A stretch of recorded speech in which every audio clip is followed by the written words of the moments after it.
The image depicts Lord Krishna, a prominent deity in Hindu mythology, playing a flute while sitting by a peaceful riverbank. He has a serene and joyful expression.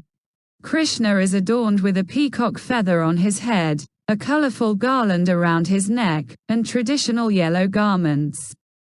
Surrounding him are various animals including cows, ducks, and birds, signifying his connection with nature and his role as a divine protector of animals.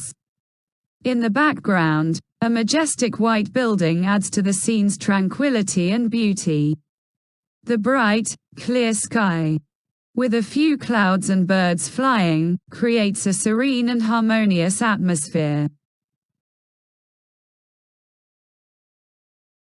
Hindu புராணங்களில் ஒரு முக்கிய தெய்வமான கிருஷ்ணர் அமைதியான ஆற்றங்கரையில் அமர்ந்து புல்லாங்குழல் வாசிப்பதை படம் சித்தரிக்கிறது. அவர் ஒரு அமைதியான மற்றும் மகிழ்ச்சியான வெளிப்பாடு கொண்டவர். கிருஷ்ணர் தலையில் மயில் இறகு, கழுத்தில் வண்ணமயமான மாலை மற்றும் பாரம்பரிய மஞ்சள் ஆடைகளால் அலங்கரிக்கப்பட்டுள்ளார். அவரைச் சுற்றி மாடுகள், வாத்துகள் மற்றும் பறவைகள் உட்பட பல்வேறு விலங்குகள் உள்ளன. இது இயற்கையுடனான அவரது தொடர்பை குறிக்கிறது மற்றும் விலங்குகளின் தெய்வீக பாதுகாவலராக அவரது பங்கை குறிக்கிறது. பின்னணியில் ஒரு கம்பீரமான வெள்ளை கட்டிடம் காட்சியின் அழகை கூட்டுகிறது.